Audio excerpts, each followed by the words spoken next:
Hello friends, मैं हूं विनीत पांडे और आप सभी का स्वागत है ग्रीन एक्स कंसल्टिंग के आज के वीडियो में। दोस्तों, जैसा कि आपको पता है, पिछले वीडियो के कम्युनिकेशन स्किल में मैंने बात किया था कि किस तरीके से आपकी बॉडी लैंग्वेज, आपकी गेस्चर, आपके पोस्चर एक इम्पैक्ट क्रिएट करते हैं आपके कम्युनिकेशन में। उसी तरीके से कम्युनिकेशन में आज हम लोग बात करने वाले हैं किसी दूसरे टॉपिक के ऊपर। तो दोस्तों, वीडियो पूरा देखिएगा अगर आपको अपने कम्युनिकेशन स्किल पे वर्क करना है, उसको इम्प्रूव करना है। तो चलिए वीडियो चालू करते हैं और देखते हैं कि कम्युनिकेशन स्किल को कैसे इम्प्रूव किया जा सकता है। तो जैसा कि मैंने लास्ट वीडियो में बताया था कि हाउ कम्युनिकेशन हैपन, कम्युनिकेशन होता कैसे है, उसके लिए जो रिसर्च की गई है, रिसर्च में ये बताया गया है कि कम्युनिकेशन करने के लिए तीन मुख्य बातें हैं, तीन मुख्य बिंदु हैं। जिसमें से पहला पॉइंट मैंने बताया था आपको लास्ट वीडियो में, 7% इम्पैक्ट है वो आपके शब्दों का यानी कि वर्ड्स का होता है। जबकि 38% इम्पैक्ट आपके स्टाइल का होता है, आपके बोलने की स्टाइल कैसे है, आपकी कम्युनिकेट करने की स्टाइल कैसी है। और 55% जो इम्पैक्ट होता है वो होता है बॉडी लैंग्वेज का। तो लास्ट वीडियो में हम लोगों ने बॉडी लैंग्वेज पे बात की थी, आज थोड़ा सा हम लोग वर्ड्स पे बात करेंगे। तो कम्युनिकेशन की बात करने से पहले हम लोग को ये पता होना चाहिए कम्युनिकेशन जरूरी क्यों है, क्यों कम्युनिकेशन करते हैं हम लोग। तो जो ऑब्वियस सी बात है, to express our emotions, to achieve joint understanding, और टू गेट समथिंग डन, और pass on and obtain some information, किसी डिसीजन तक पहुंचने के लिए, या कोई रिलेशनशिप डेवलपमेंट करने के लिए भी हम कम्युनिकेशन करते हैं। सो कम्युनिकेशन करते हैं।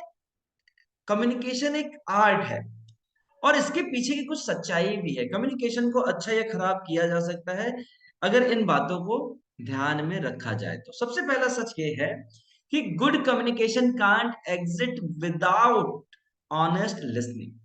तो आप कितने भी अच्छे स्पीकर हो, कितने भी अच्छे आप वक्ता हो, लेकिन अगर सामने कोई आपके सुनने वाला नहीं है तो आपका कम्युनिकेशन अच्छा नहीं हो सकता है। तो ये जरूरी है एक अच्छे कम्युनिकेशन के लिए, सामने जो सुनने वाला है उसकी भी लिसनिंग ऑनेस्ट हो। दूसरी बात करें, we do not try hard to get our message across. जी हाँ, अपने कम्युनिकेशन को पूरा करने के लिए हम उतनी मेहनत नहीं करते हैं। जैसे आपने देखा होगा, जो फिल्मों के एक्ट्रेस होते हैं, एक्ट्रेसेस होती हैं, उनका कम्युनिकेशन इतना स्ट्रांग होता है, जो वीडियो में जो अपने वो फिल्म में कहना चाह रहे हैं वो कितने अच्छे तरीके से आपको समझ में आ जाता है। बट बहुत सारे लोगों का नहीं समझ में आता है, क्योंकि वो उसके लिए बहुत प्रैक्टिस करते हैं, बहुत हार्ड वर्क करते हैं to improve their communication, to improve their acting. Acting is also a communication, जिसमें आप अपनी बात को सामने वाले को समझाते हो। तो बहुत ज्यादा आपको प्रैक्टिस करने की, हार्डवर्क करने की जरूरत है कम्युनिकेशन को इम्प्रूव करने के लिए। Also we do not take advantages of various media available with us. So हमारे पास कम्युनिकेशन के बहुत सारे मीडिया है, केवल बोलने से कम्युनिकेशन नहीं होता है, इसके अलावा भी बहुत सारे ऑप्शंस हैं कम्युनिकेशन करने के लिए। तो क्या हम उन टेक्निक्स को, उन मीडियाज को यूज करते हैं अपने कम्युनिकेशन में? अगर हाँ, तो यस, ये इम्प्रूव हो सकती है। नेक्स्ट बात करें, we all could improve our communication skill. जी हाँ, अपनी कम्युनिकेशन स्किल को हम इम्प्रूव कर सकते हैं। इवन जब मैं ये वीडियो बना रहा था, उसमें मुझे कई सारी चीजें पता चली और जिसको मैं अब प्रैक्टिस में ला रहा हूँ।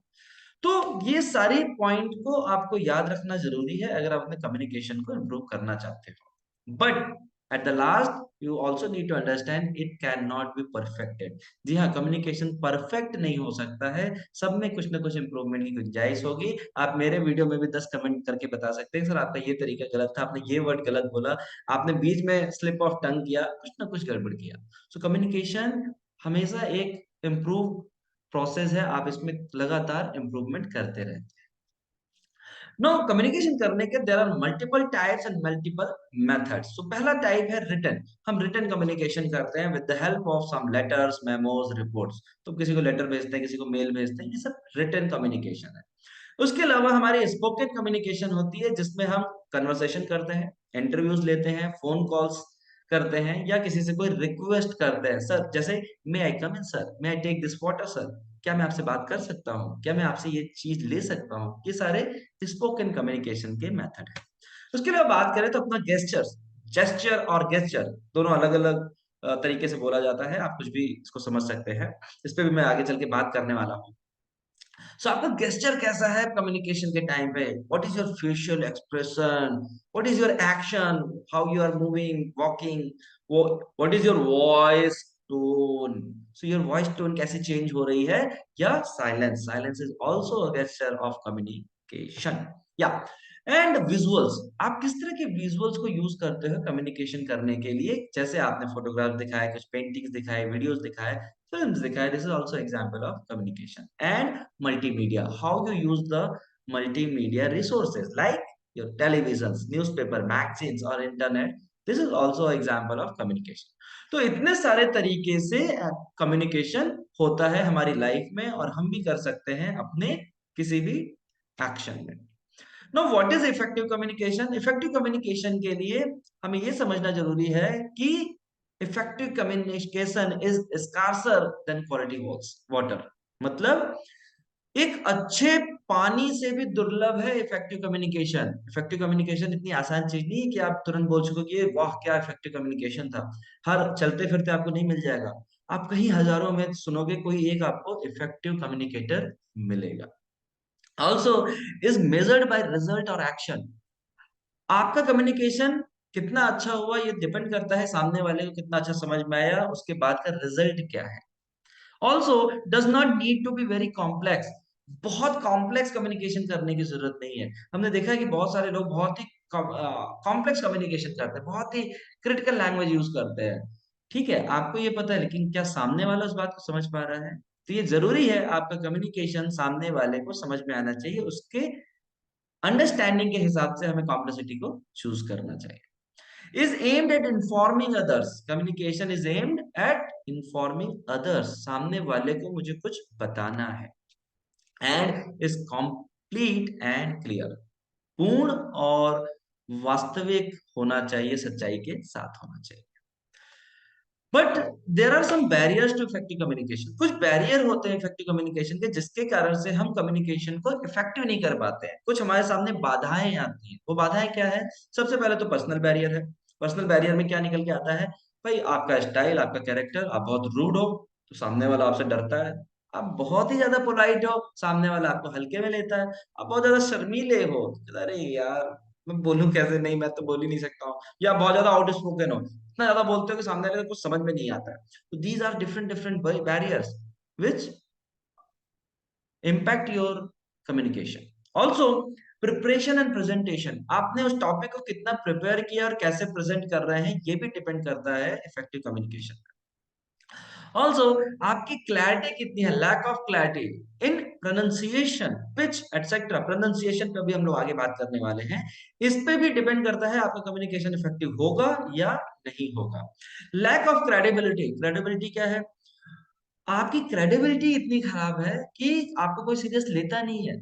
आपने कहा कि सर मैं तो सच बोल रहा हूँ, कि नहीं भाई तुम तो अगर गंगा जी में खड़े होके हाथ में जल लेकर भी बोलोगे तो मैं आपकी बात को सच नहीं मानूंगा, आपकी क्रेडिबिलिटी इतनी खराब है। तो ये भी डिपेंड करता है कम्युनिकेशन के लिए। सामने वाला कुछ भी बोलते रहे लेकिन आप उसको सीरियसली नहीं लेते हो। ठीक है। And the last but not least, timing. Timing बहुत इंपॉर्टेंट है कम्युनिकेशन में। जैसे एग्जांपल बोलते हैं ना, भाई लोहा गर्म है मार दो हथौड़ा। अगर लोहा ठंडा हो गया फिर आपने हथौड़ा मारा तो कोई फर्क नहीं पड़ने वाला। इसीलिए कम्युनिकेशन में भी ये देखना जरूरी है कि किस वक्त क्या चीजें बोलनी है। तो अगर सामने वाला उस बात को अडॉप्ट करने के लिए तैयार है और आपने उस वक्त वो पॉइंट को बोला, तो definitely it will be a good communication. Otherwise ये आपके लिए एक वेस्टफुल कन्वर्सेशन हो के रह जाएगा। उसके अलावा अगर हम बैरियर्स की बात करें तो बैरियर्स में प्रॉपर प्रोनाउंसिएशन भी आता है ना। प्रॉपर प्रोनाउंसिएशन की बात करें तो आपने देखा होगा बहुत सारे वर्ड्स को आप कुछ तरीके से बोलते हैं, दूसरे वाला कुछ और तरीके से बोलता है, लेकिन उसका एक्चुअल प्रोनाउंसिएशन क्या है ये जानना बहुत जरूरी है, और आपको उस तरीके से ही बोलना जरूरी है। जैसे कम्युनिकेशन, अब आप इसको ऐसे भी बोल सकते हैं कम्युनिकेशन, आप ऐसे बोल सकते हैं कम्युनिकेशन, और इसके अलग तरीके भी हैं। तो आपको ये समझना जरूरी है कि सामने वाला कौन सी भाषा समझता है।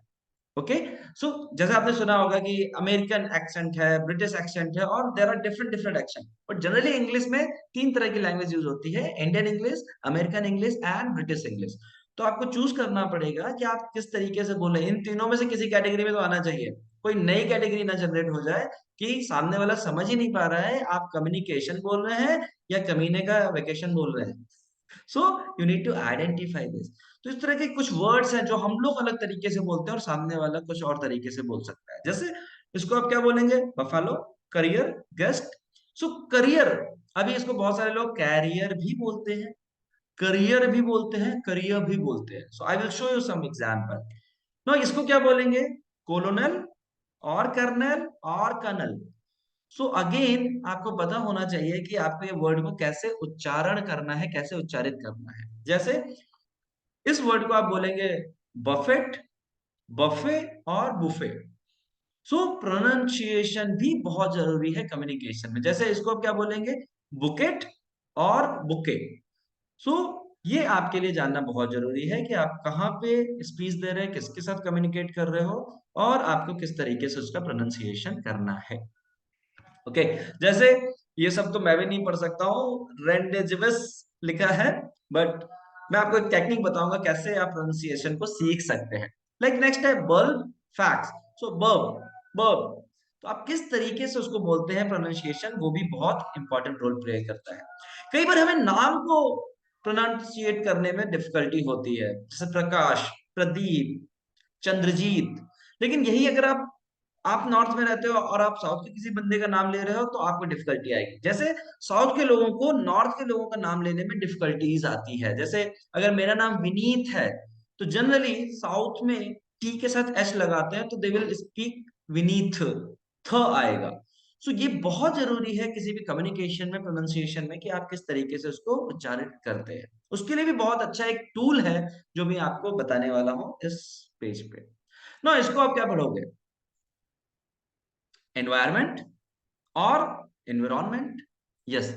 तो अगर आप देखोगे इंडिया में भी इसको कई तरीके से पढ़ा जाता है इंग्लिश में। अगर हम नॉर्थ इंडिया की बात करें तो जनरली लोग एनवायरमेंट बोलते हैं, एनवायरमेंट सिंपली।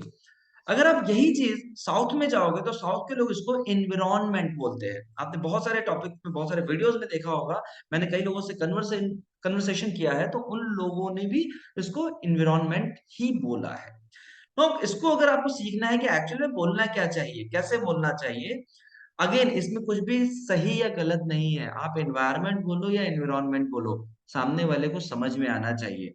क्योंकि ये जो कम्युनिकेशन है, प्रोनाउंसिएशन है, ये डिपेंड करता है आप कहाँ पे रहते हो, आप किस तरह के वर्ड्स को यूज बोलते हो, आप किस तरह के, आपके आसपास का कल्चर है, आपका सोशल नेटवर्क है। इन सब पे डिपेंड करता है कि आप किस तरीके से वर्ड को यूज करते हो। जैसे मैं एग्जांपल देता हूँ, अगर आपको ये समझना है कि एनवायरनमेंट को इन जनरल क्या बोलते हैं, तो आपको सिंपली एक काम करना है, you need to go to the Google, how to pronounce environment. Okay, so मैं इस पे क्लिक करता हूं और आपके साथ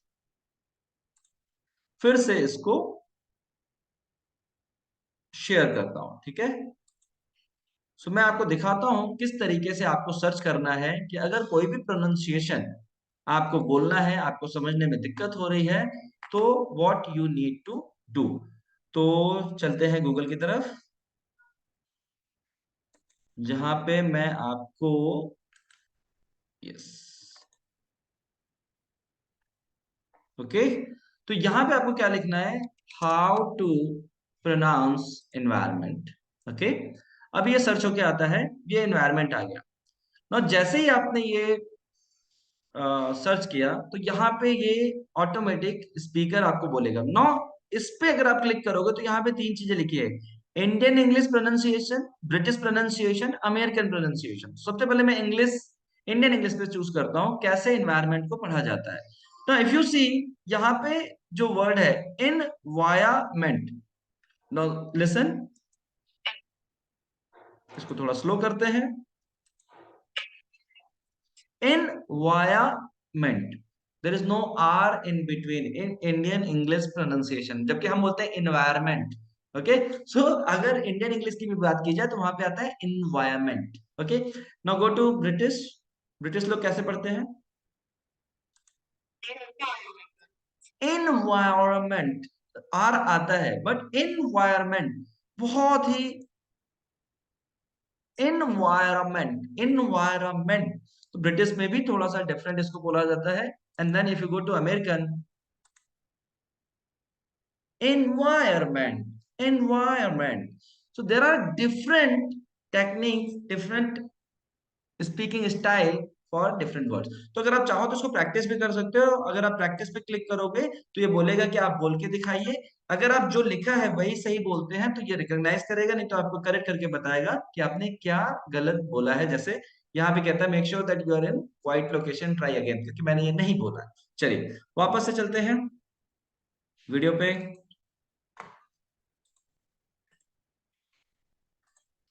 ओके, तो इस तरीके से आप चूज कर सकते हैं। अगर आपके लिए कोई डिफिकल्ट वर्ड है तो उसको कैसे बोलना है, कैसे प्रोनाउंशिएट करना है, इवन प्रोनाउंसिएशन को भी कैसे प्रोनाउंशिएट करना है, वो भी आप यहाँ पे देख सकते हैं। तो गूगल की सहायता से भी आप अपने कम्युनिकेशन को इम्प्रूव कर सकते हो। What are the there different barriers? Barriers में ऑर्गेनाइजेशनल बैरियर्स है, जैसे कि मैंने आपको बोला।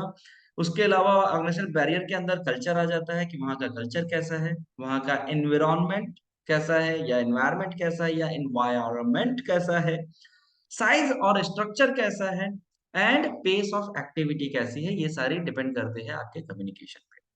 उसके अलावा बात करें तो प्रोसेस बैरियर्स की बात करें तो आपका चैनल या मीडियम क्या है, कम्युनिकेशन का चैनल या कम्युनिकेशन का मीडियम क्या है, ये भी बहुत बड़ा बैरियर क्रिएट करता है। इरेलेवेंट इंफॉर्मेशन तो आप नहीं लोड कर रहे हो, ऐसी कोई इंफॉर्मेशन तो आप नहीं दिए जा रहे हो जिसका कोई जरूरत ही नहीं है आपके कम्युनिकेशन में। लैक ऑफ रिस्पॉन्स और फीडबैक है, सामने वाले कोई रिस्पॉन्स नहीं आ रहा, कोई फीडबैक ही नहीं आ रहा, बस आप बोले जा रहे हो, तो ये भी डिपेंड करता है। एंड इन अप्रोप्रिएट क्वेश्चंस, अगर किसी ने इन अप्रोप्रिएट क्वेश्चन पूछ दिया तो ये भी आपके कम्युनिकेशन को इम्पैक्ट करेगा, आपके लिए बैरियर क्रिएट करेगा। तो how to overcome the barrier, कैसे आप ओवरकम कर सकते हैं? तो एक तो मेथड मैंने बताया कि अगर प्रोनाउंसिएशन की बात करें तो you can choose the Google method to understand the pronunciation. उसके अलावा सबसे पहले आपको कहना है say to yourself I will get response. मैं जो बोलूंगा सामने वाले को वो समझ में आने वाला है। I will speak in full confidence. जैसा मैंने पिछले वीडियो में बताया कि आपको अपना कॉन्फिडेंस कैसे दिखाना है, आपको अपना पोस्चर कैसे रखना है, आपको जेस्चर कैसे रखना है, एंड देन आपको रिस्पॉन्स मिलेगा। सबसे पहले कहना जरूरी है कि मुझे रिस्पॉन्स मिलेगा। दूसरा है come up with a topic for discussion everyday. अगर आपको बोलने में हिचक है, आपको कम्युनिकेट करने में हिचक होती है, तो डेली एक टॉपिक लेके आइए और लोगों के साथ, अपने दोस्तों के साथ उस पर डिस्कस करिए। बोलिए, आप बोल के देखिए कैसे आप रिस्पॉन्स पाते हैं, कैसे आप धीरे धीरे धीरे धीरे अपने कम्युनिकेशन को इम्प्रूव कर रहे हैं। उसके अलावा स्टार्ट इम्प्रूविंग अवर अपॉन प्रोनाउंसिएशन। प्रोनाउंसिएशन को इम्प्रूव करिए with the help of Google. और भी तरीके हैं। Develop habit of reading, start with English newspapers और कॉमिक्स और मैगजीन। सो कुछ इंग्लिश न्यूज़पेपर लीजिए, उसको पढ़िए, डिफरेंट डिफरेंट वर्ड को पढ़िए, शीशे के सामने उसको पढ़िए, कॉमिक्स को पढ़िए, कुछ मैगजीन्स को पढ़िए। इससे आपका कम्युनिकेशन का, प्रोनाउंसिएशन का, स्पीकिंग का थोड़ा सा प्रैक्टिस बनेगा। एंड कोई भी कम्युनिकेशन करने से पहले जरूरी है कि you need to understand first then communicate. तो पहले अपने टॉपिक को समझिए, ऑडियंस को समझिए, then you need to communicate. Okay, and don't be afraid of asking questions. कभी भी क्वेश्चन पूछने से डरना नहीं चाहिए। This is the important thing in the communication, whether you are speaking something or you are listening something. Okay, so effective communication के लिए मैं ये कोट हर बार बोलता हूँ, पिछले वीडियो में बोला था, इस बार भी बोल रहा हूँ। आई हियर आई फॉरगेट, मैं सुनता हूँ मैं भूल जाता हूँ। आई सी आई रिमेम्बर। इसलिए आजकल यूट्यूब पे वीडियो लोग देखने के बाद उस टॉपिक्स को ज्यादा दिन से ध्यान तक रखते हैं, ज्यादा टाइम तक उसे समझ में आता है। But if I do I understand, अगर आप इस टेक्निक को प्रैक्टिस करते हैं तब आप ज्यादा अच्छे तरीके से समझते हैं। तो आपके लिए कोई भी चीज को समझने के लिए, कोई भी चीज लर्न करने के लिए, you need to do it. I do I understand. So okay friends, thanks for watching. उम्मीद करता हूँ वीडियो आपको पसंद आया, ये टॉपिक आपको पसंद आया। मुझे बताइएगा और किस टॉपिक पे आप वीडियो चाहते हैं, और मिलते हैं फिर किसी नए टॉपिक, नए वीडियो के साथ। Good day, good bye.